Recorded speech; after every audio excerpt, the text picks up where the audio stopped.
It's not boring. I agree. And I love those scenes where they're in the back during the shows, and you've got the handheld cam kind of moving from side to side. And yeah, there's no blocking. The actors are just walking around, and the camera crew are just responding to what they're doing and following them around. And so it's quick, it's snappy. Those were some of my favorite scenes for sure. And in a lot of ways, yeah, like this feels like a blockbuster. How did this do at the box office? It made like 160 million or something worldwide. It was up in that range. It definitely cleared 150. Let me pull. I got the page right here. I can pull this up. So it ended up making 110 million. But get this though, on a budget of 40 in 2006. Like let's jump in some inflation, whatever. But that's like 55 million right now. That's you know what's funny? You and I talked about this on our last episode with Limitless. Like this is, but you know what's crazy? Limitless that we watched feels like a $30 million movie, right? But The Prestige does not feel like a $40 million movie. But that's a credit to Nolan and Nathan Crowley and Wally Feister. They shot in LA, right? They didn't even build too many sets. They would just go to backlots. They would go to abandoned theaters. Like they just let natural light play its part. So this was like a really, man, this is one of the more expensive looking $40 million movies you're ever going to see. Yeah, it just feels big. It feels epic. And I think with this cast too, I mean, I don't know about you. I was sort of scrolling through some of Nolan's other films, and I think that this might be one. I mean, obviously the guy gets incredible actors for all of his films, but Christian Bale, Hugh Jackman, Michael Caine, of course, Scarlett Johansson, Rebecca Hall, like this might be one of his best cast films. I mean, I was looking at, Christian Bale in and around this time, kind of what he had done leading up to this, and because upon the rewatch, I was like, what a cast! Like these are some of the biggest actors in the world in this film. At the time, it's kind of interesting because Christian Bale had just done, obviously, Batman Begins with Nolan. And prior to that, I mean, American Psycho, like what were some of his other really... So he did Machinist, right? And then he bulked up to play... Yeah, so he had American Psycho, Reign of Fire, which we talked about a lot on the Movies, Films, and Flakes podcast. He had done that. Newsies? He wasn't... Swing Kids, that's another one of my favorites. Like, people knew Christian Bale, but he had just sort of exploded with Batman. I think before that, with like Laurel Canyon and a few other movies, you knew the dude was good. Like if you were kind of in the underground, you're like, yeah, this guy's something else. And American Psycho, that movie didn't really do too well, and so that definitely was a word of mouth hit. So, yeah, I mean, at this time, he was at the height of his powers. Jackman had already made X2, which was a blockbuster, and X-Men, which was a blockbuster. So he was a known commodity. Johansson was already an Oscar nominated for Lost in Translation. Rebecca Hall, she had been crushing it for several years. I mean, Michael Caine, geez Louise. So, it's, yeah, like you said, Andy Serkis, everyone knew him as the Lord of the Rings guys. Having Ricky Jay, the sleight of hand guy in there, helped a lot. It was just a good cast. It was and yeah. You know what I'd like too? That I sent you an article, I believe it's from Vanity Fair, that was from 2006, and Christopher Nolan said that this is like one of my favorite quotes of this. He basically said Hugh Jackman is actually a really good actor, but this is his best performance. Like he didn't knock on superhero movies, but he also kind of said like Hugh Jackman's going to show the world what he can do here. Like you guys haven't seen him really act yet. And I think this is where Greatest Showman comes from. This is from him. Remember, like, so Wolverine, he's really good, but he's very surly. This is him owning a stage. This is him. I mean, he had done Broadway, correct? But, that's a very limited audience. This was in front of the world to see on a huge screen. This kind of showed the world that Hugh Jackman could hold his own with kind of Christian Bale. This might be Hugh Jackman's best performance. I mean, I'm just looking back through. So The Fountain, I think, is up there, right? The Fountain's got to be in there. Yeah, he was nominated for an Oscar for Les Mis, I guess, as well. But, so he's good in that.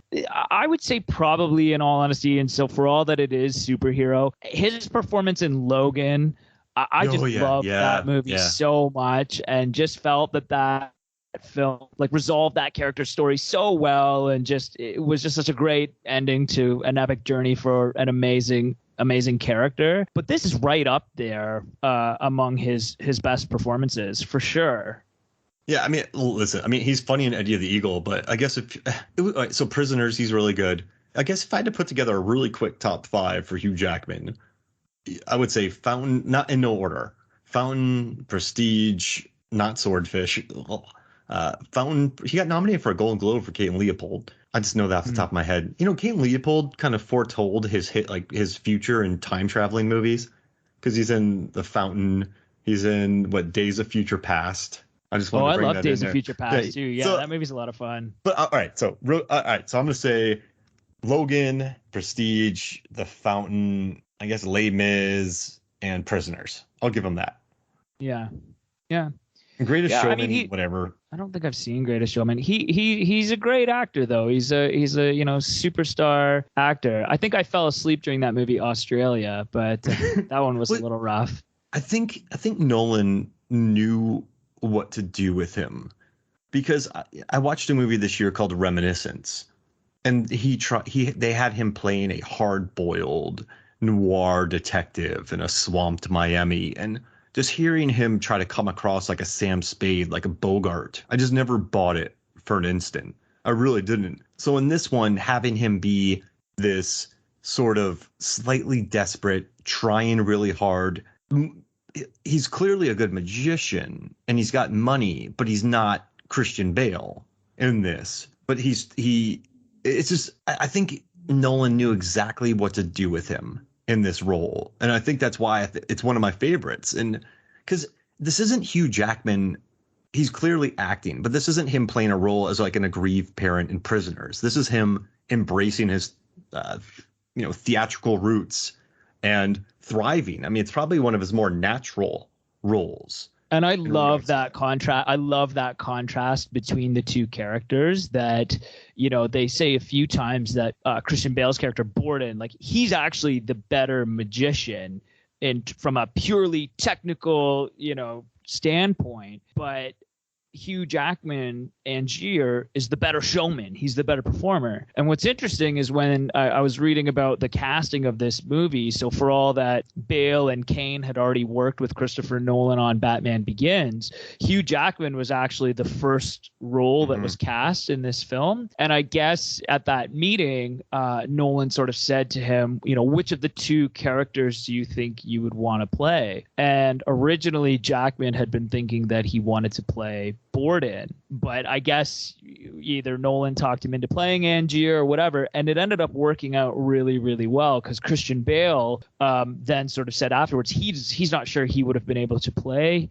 Angier, and that in real life, to a certain degree, that contrast is true for the actors. That again, you mentioned Hugh Jackman has the Broadway experience, he's been on the stage, and Christian Bale hasn't really done that type of stuff, and so he's a lot more like the Borden in real life, kind of that's very technical method actor, the machinist losing all the weight and all of that, whereas Jackman's able to tap into more of that showman type character in this film. So very interesting. I was going to ask you too, though. So I was reading about Nolan because I agree with you. I think that he got a great performance out of Hugh Jackman. But one of the things that I was reading that really caught my eye was the fact that so few of the actors in Nolan's movies have been nominated for Academy Awards or really been sort of like recognized with any type of hardware for their performances in his films. What would you attribute that to, do you think? I think that it's just a lot of genre. If you look, I know Heath Ledger won for Dark Knight, right? Yep. That was a huge performance for Nolan. That was the only one. That's the only actor in any Nolan film that has won an Academy Award for their performance. But I guess if we go back and look through it, like Interstellar, Matthew McConaughey's crying scene, phenomenal performance. Yeah. But I think genre rarely wins. And if you go back through Oscar history, it's always the biopics.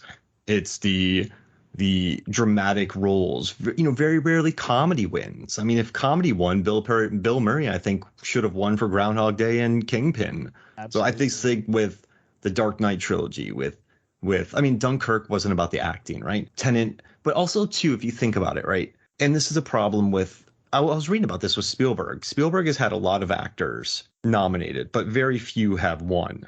If you look through, yes, you can find a few examples of actors winning for Spielberg movies. But I think when you go to a Nolan movie, or, even Wes Anderson movies to a certain extent, actors typically don't win the awards. And yes, there are exceptions to the rule. I hate when there's like 99, but then someone's like, well, there's one person.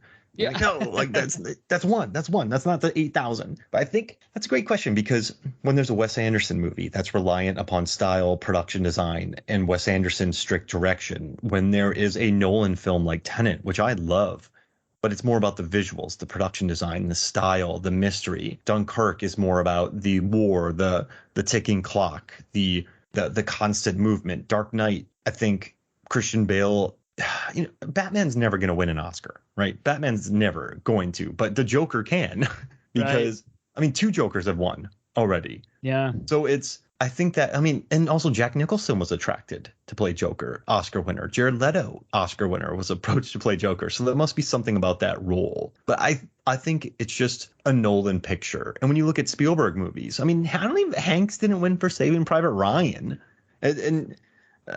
Yes, people have won for Spielberg movies, but I think when it's a Spielberg movie, a Nolan picture, but that's what gets it. But then I guess if you do a flip side with Scorsese, there's a Scorsese picture, but he also has monologues. The characters, the De Niro's and Taxi Driver get all-timer monologues, right? They get Raging Bull, some of the finest performances known to man. So I think Scorsese, he's more of like an actor's director, so then they win, but Nolan's more about the Nolan style. And I think that maybe hurts some of the actors, aside from Heath Ledger, of course. But that's what I would say. It's just the way that people look at these movies, the way they watch them, and that's probably why they don't win. Matthew McConaughey probably didn't win because he had won for Dallas Buyers Club recently. And True Detective, he swept up as well because he was so amazing in that. So I think Interstellar, he was on fire around that time. Dude, he had a run. And I think to Interstellar, with the ending, with what Kip Thorne, with the different timelines, with the entire ending trying to get back to Murph, I think it lost a lot of people. And I think if maybe the movie, which I love Interstellar, I don't want to change anything about it, but if it was maybe more accessible, McConaughey could have potentially won another Oscar for it. But it's all about these heady themes. It's all about momentum. And also, typically, like, when do big blockbusters win Academy Awards, right? That's what I was going to say. Like, I think that part of the issue is that they're these epic blockbusters, and there's such a visual element to his films. Like, Nolan is a huge, he loves IMAX, right? And he thinks that that's the ideal way to watch his films. And so I agree with you. Like, it's not Scorsese with a 5-minute long monologue for a main character. It's a gigantic action sequence and mind-boggling visuals. Think about Inception with the city folding in on itself, or the crazy reverse example. Action scenes that are happening in Tenet and all of that. And so it's not.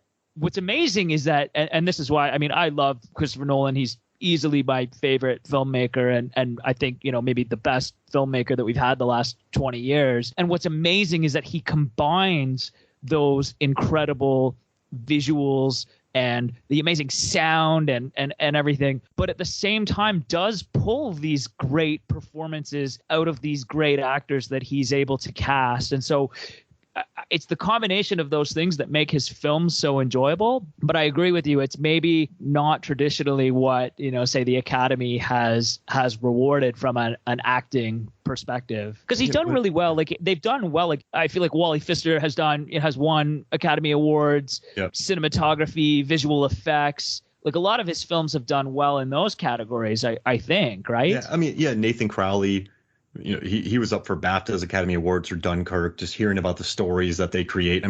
Tenet with its visual effects and scope and sound editing and sound mixing. Technically, his movies are top notch. And they make bank, right?